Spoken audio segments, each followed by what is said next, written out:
Hello everyone, मेरा नाम पूजा मालविया है। मैं आप सभी का स्वागत ऑनलाइन पढ़ाई पर करती हूँ और आपके केवीएस की वेबसाइट पे एक नोटिफिकेशन आया है जो कि आपके कुछ रूल्स में बदलाव होने का नोटिफिकेशन है। और ये बदलाव आपके कुछ पोस्ट पे हुए हैं। यहाँ पर टीचिंग नॉन टीचिंग दोनों पोस्ट की बात हो रही है। तो आपका पीआरटी हो गया, टीजीटी हो गया, फिर आपका पीजीटी हो गया, फिर ऐसे स्पेशल एजुकेटर की पोस्ट हो गई। तो इन सब पोस्ट में कुछ बदलाव हुई है, तो वो सारे बदलाव मैं आप तक लाऊंगी। आपको मैं डायरेक्टली नोटिफिकेशन दिखाऊंगी और उसमें ये दिखाऊंगी कि किस तरह से क्या क्या चेंजेस अब आपको देखने को मिले हैं। और साथ साथ बहुत इंपॉर्टेंट और बहुत अच्छी बात है आपके लिए कि जो आपका 3 फेजेस में जो एग्जाम होने की जो बात आपने यूट्यूब पर सुनी थी, वो अभी फिलहाल तो नजर नहीं आ रही है। अगर कुछ होता तो ये यहाँ पर डाल देते। और ये जो आपका नोटिफिकेशन आउट हुआ है, इससे आप ये तो अंदाजा लगा सकते हैं कि अब केवीएस बहुत स्पीड में अपना काम कर रहा है। साथ साथ आपको जो फाइनल नोटिफिकेशन होगा, जो आपकी पोस्ट का नोटिफिकेशन होगा कि कितनी पोस्ट है, पोस्ट तो नंबर ऑफ पोस्ट उन्होंने इसलिए बता दी है कि आपका एग्जाम कब होगा, फॉर्म कब से भरे जाएंगे, कब उसकी क्लोजिंग डेट होगी। तो ये सारी जो बातें हैं बहुत जल्द आने वाली हैं। तो अगर अभी भी किसी ने अपनी तैयारी को स्टार्ट नहीं किया है तो भाई लोग कर लो स्टार्ट, क्योंकि अब समय आ गया है जब आपको अपने चीज़ों में बहुत ही ज़्यादा तेज़ी लाने की ज़रूरत है। और यहाँ पर अगर आप मेरे साथ जुड़ना चाहते हैं, 90 डेज़ का प्लान है जिसमें हम अपना पूरा सिलेबस कंप्लीट विद रिविजन करेंगे। तो आप इससे जुड़ सकते हैं। 7 दिन हो चुका है 90 डेज़ के प्लान में, तो आप 8वें दिन से यहाँ पर जुड़ सकते हैं। मंडे से आप यहाँ पर अपने को ज्वाइन कर लीजिए, जिससे कि आप भी अपने इस 90 डेज़ के प्लान में जुड़ जाए और केवीएस की प्रिपरेशन बेहतर कर पाए। टारगेट्स के साथ डेली आपको मिलते हैं, हर एक चीज़ आपको सोर्स, आपको कहाँ से पढ़ना है, कैसे पढ़ना है, हर चीज़ आपको मैं यहाँ पर देती हूँ। तो चलो आज के इस नोटिफिकेशन को मैं आपको बता देती हूँ। तो ये recruitment rule for teaching non teaching post KVS revise recruitment rule है। देखिए, Dipesh Gehlot joint commissioner admin, इन्होंने ये रूल पूरा इसका निकाला है। अच्छा, अब देखो, इसमें ना आपको अगर खुद से देखना है तो आप कैसे देख सकते हो। आप केवीएस की वेबसाइट पे जाओगे और केवीएस की वेबसाइट पे आप रिक्रूटमेंट वाले सेक्शन में जाओ और इधर आने के बाद देखिए, एक सेकेंड, जस्ट अ सेकेंड, ये आपकी केवीएस की वेबसाइट है। तो आप इसमें आएंगे एडमिनिस्ट्रेशन में, ठीक है, एडमिनिस्ट्रेशन में आएंगे। अब यहाँ पर रिक्रूटमेंट रूल्स में आप जाएंगे। रिक्रूटमेंट रूल्स में रिक्रूटमेंट में आप आएंगे। तो यहाँ पर मैं ऑलरेडी डाउनलोड कर चुकी हूँ ये फाइल को, इसलिए यहाँ पर डाउनलोड अगेन आ रहा है। तो आप डायरेक्टली जाकर इसमें चले जाएंगे और इसको इस तरह से ओपन करेंगे तो आपके पास ये पूरी फाइल जो है खुल जाएगी। अब देखो, इसमें आपका डिफरेंट डिफरेंट पोस्ट है। आप पूरा ये जो फाइल है ये आपकी लगभग 64 पेजेस की फाइल है। तो इतना हर एक पेज को पढ़ना जरूरी नहीं है। आप जिस पोस्ट के लिए एलिजिबल हैं आप उस पोस्ट के में जाएंगे। अगर आप हायर पोस्ट के लिए भर रहे हैं जैसे प्रिंसिपल, वाइस प्रिंसिपल, तो ये सब पोस्ट के लिए आप स्टार्टिंग में ही आपको उसका पूरा हर एक चीज़ देखने को मिलेगी, एलिजिबिलिटी क्राइटेरिया क्या है क्या नहीं है। और अगर आप टीजीटी पोस्ट के लिए भर रहे हैं तो टीजीटी सेक्शन आपको यहाँ से देखने को मिलेगा, पीजीटी सेक्शन आपको यहाँ से देखने को मिलेगा। लाइब्रेरियन हो गया। फिर साथ ही साथ आपको पीआरटी में देखना है, हेडमास्टर देखना है, तो हेडमास्टर आपका ये हो गया, पीआरटी आपका ये हो गया, प्राइमरी आपका ये हो गया, स्पेशल एजुकेटर प्राइमरी ये भी इसमें ऐड हुआ है। फिर आपका यहाँ पर टीजीटी में अगर मैं देखूँ तो टीजीटी में भी स्पेशल एजुकेटर, ये तो स्पेशल एजुकेटर की पोस्ट यहाँ पर नई ऐड हुई है जो कि पहले कभी ऐड नहीं हुआ करती थी। साथ साथ नॉन टीचिंग पोस्ट भी है आपकी, ज्वाइंट कमिश्नर, एडिशनल, तो ये सब आपको जो अगर हायर पोस्ट वाले होंगे तो वो देखेंगे। अब यहाँ पर हम बात कर लेते हैं क्या, हमको डायरेक्टली हम पीजीटी की तरफ चलते हैं। तो ये आपका वाइस प्रिंसिपल हो गया। पीजीटी के लिए हम सबसे पहले देख लेते हैं कौन से पेज नंबर पे से स्टार्ट हो रहा है, तो वो हमारे लिए ईजी हो जाएगा। PGT computer science 7 page number से स्टार्ट है। तो ये 4 हो गया, 6 हो गया और ये 7 हो गया।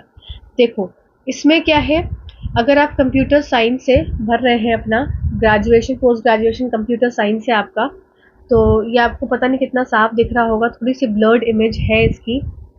और मैं आपको बता देती हूँ, जैसे यहाँ पर आपका एमएससी इन कंप्यूटर साइंस होना चाहिए, ठीक है, या MCA for recognised university with 50% marks, या फिर आपका एमई एमटेक कंप्यूटर साइंस होना चाहिए। और साथ ही साथ बहुत इंपॉर्टेंट है कि बीएड डिग्री भी इसके लिए अब मान्य की गई है। तो बीएड डिग्री 50% मार्क्स के साथ आपको ज़रूरी है होनी, ठीक है ना। अब इसके साथ साथ आप देखेंगे यहाँ पर, अच्छा, पोस्ट ग्रेजुएशन हिंदी और इंग्लिश के लिए क्या बोला गया, आपकी पोस्ट भी बताई गई, जैसे 1100 आपका 67 पोस्ट है हिंदी की, इंग्लिश की 1311 है। इसके हिसाब से यहाँ पर एज रिलैक्सेशन अगर मैं बोलूँ तो 40 ईयर्स देखो जो फीमेल्स हैं उनको आपको +10 इयर्स हो जाता है रिलैक्सेशन, बाकी सेम है जैसे पहले हुआ करता था। अब देखो यहाँ पर एक इम्पॉर्टेंट बात जो इन्होंने बहुत ही यहाँ पर स्पेसिफाई करी है, और ये अच्छी चीज़ है इनकी। क्या स्पेसिफाई करा है कि अगर आप पीजीटी इंग्लिश के लिए भर रहे हैं या पीजीटी हिंदी के लिए भर रहे हैं, तो आपका ग्रेजुएशन उस सब्जेक्ट से होना चाहिए, provided the candidate has studied concern subject at graduation level also. ऐसा नहीं है कि अगर आपने पीजीटी इंग्लिश करी है और आपने जो ग्रेजुएशन किसी और सब्जेक्ट से करा है तो आप नहीं दे सकते। आपको जो ग्रेजुएशन है, ग्रेजुएशन भी आपको इंग्लिश से किया होगा या ग्रेजुएशन आपने हिंदी से किया होगा, तभी आप जाकर पीजीटी की पोस्ट भर सकते हैं। इसका ये मतलब है कि ग्रेजुएशन प्लस आपका पोस्ट ग्रेजुएशन सेम सब्जेक्ट से होना चाहिए, तब आप इसके लिए एलिजिबल होंगे, मान्य माने जाएंगे। ठीक है, साथ साथ आपका बीएड डिग्री होनी चाहिए, ये जो आपकी कंपलसरी है। और इसके साथ साथ डिजायरेबल क्वालिफिकेशन, वही एक नॉलेज ऑफ कंप्यूटर एप्लीकेशन, ये हमेशा वो मांगता है केवीएस, है ना, ये तो इनका फिक्स रहता है।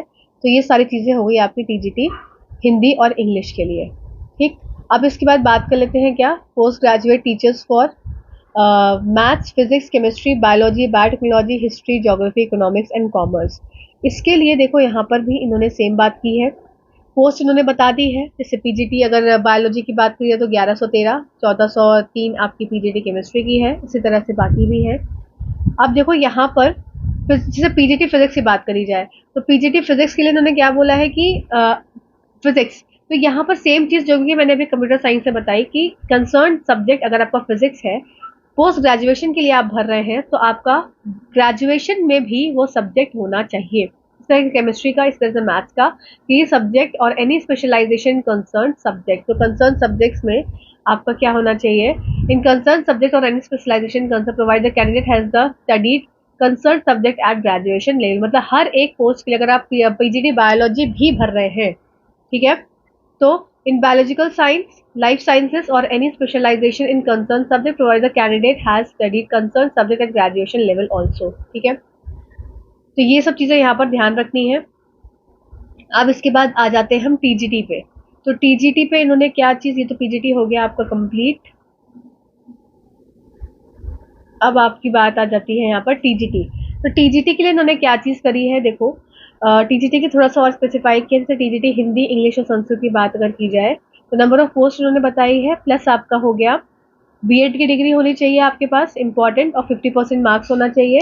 और इसके साथ साथ graduation in concern subject with at least 50% marks and 1 year BEd from RCI at least 50। ये सब आप देखेंगे, post graduate in concern subject with 55% of marks, तो ये आप अपना क्वालिफिकेशन देखेंगे। जो मेन मुद्दे की बात यहाँ पर देखने वाली है वो जस्ट अ सेकेंड, वो यहाँ पर ये है,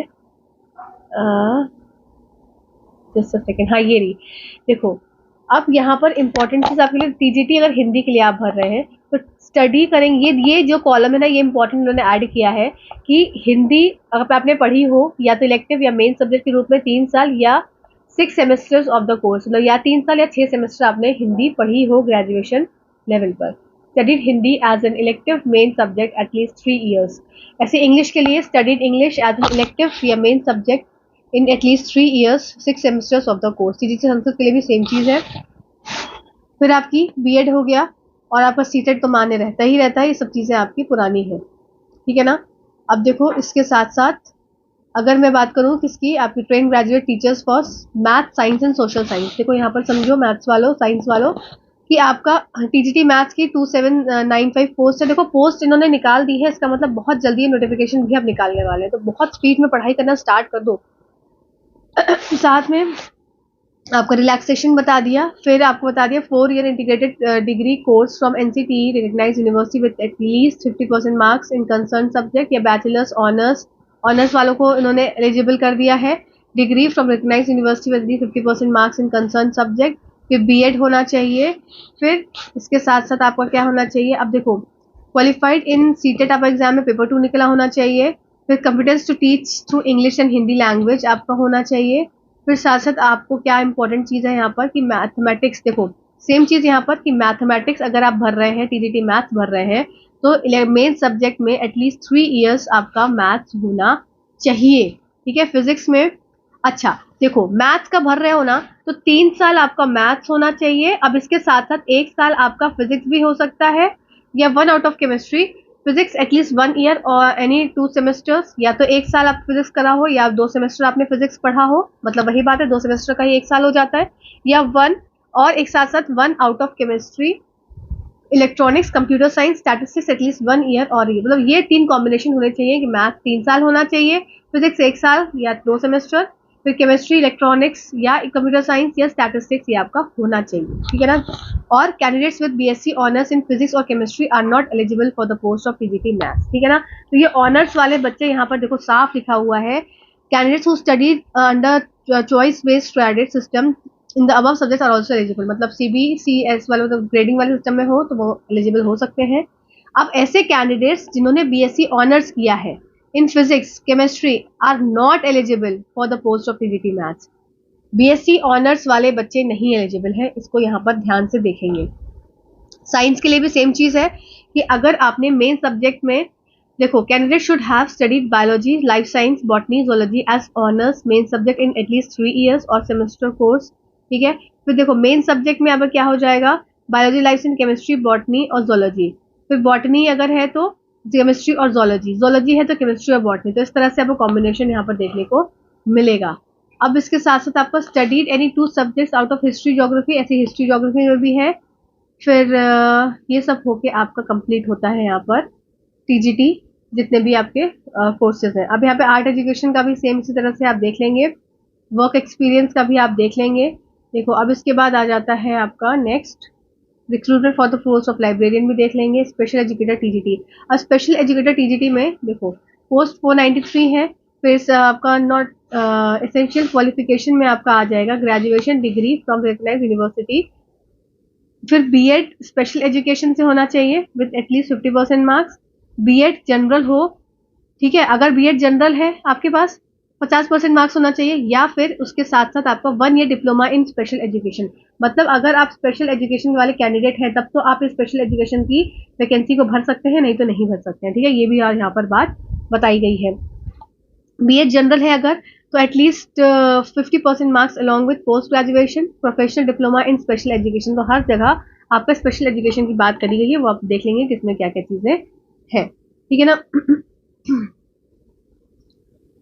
चलिए इसके बाद बात कर लेते हैं, हेडमास्टर हो गया। अच्छा अब प्राइमरी टीचर पे हम आ जाते हैं, तो हमारा recruitment for the post of primary teacher, जिसकी हम तैयारी यहाँ पर कर रहे हैं भाई। अच्छी खासी नंबर ऑफ पोस्ट आपको देखने को मिलेंगी, 16,182 आपको पोस्ट मिल रही हैं, तो लगभग 16,000 प्लस आपको पोस्ट देखने को मिल रही हैं, ठीक है। अब इसके साथ साथ देखो यहाँ पर वही एज रिलैक्सेशन सेम रहता है, senior secondary, higher secondary, intermediate and +2 with at least 50% marks and 2 year diploma in elementary education, या senior secondary, secondary intermediate 12th या elementary education from senior secondary. वही सारी क्वालिफिकेशंस हैं आपकी, ठीक है ना। इसमें आपका DEd special education training to be undergone, a person with DEd special education qualification shall undergo after appointment and 6 month special programme in elementary education, ठीक है। टेटरी ट्रेनिंग टू बी डन, ये और नॉलेज आपकी कंप्यूटर की होनी चाहिए, ठीक। अब देखो यहाँ पर कुछ अलग से और नहीं दिया है, पीआरटी स्पेशल एजुकेटर का। अच्छा इसमें कुछ और आपको तो नहीं रह गया। अब देखो वही चीज है कि senior secondary, higher secondary, intermediate and +2 50% marks, 2 year diploma होना चाहिए, या फिर 12th हो, फिर आपका 4 ईयर्स हुआ BEIED जिसको बोलते हैं, बैचलर्स ऑफ एलिमेंट्री एजुकेशन। फिर या फिर senior secondary, higher secondary, intermediate at least 2 year diploma in education, ठीक है ना, डीएलएड वाला। Special education from centre RCI qualified in central teacher eligibility, paper 1 इनका निकला होना चाहिए। तो सीटेट भाई इनके लिए मान्य होता ही है। अब पीजीटी वालों के लिए 2 वाला पेपर और पीआरटी वालों के लिए फर्स्ट पेपर, ठीक है। तो इस तरीके से यहाँ पर ये सारी इन्फॉर्मेशन आपके लिए, बाकी कमिश्नर वगैरह वाले जो होंगे वो अपना देख लेंगे। तो इस तरह से यहाँ पर ये जो इन्फॉर्मेशन है ये बहुत इंपॉर्टेंट इन्फॉर्मेशन है आपके लिए।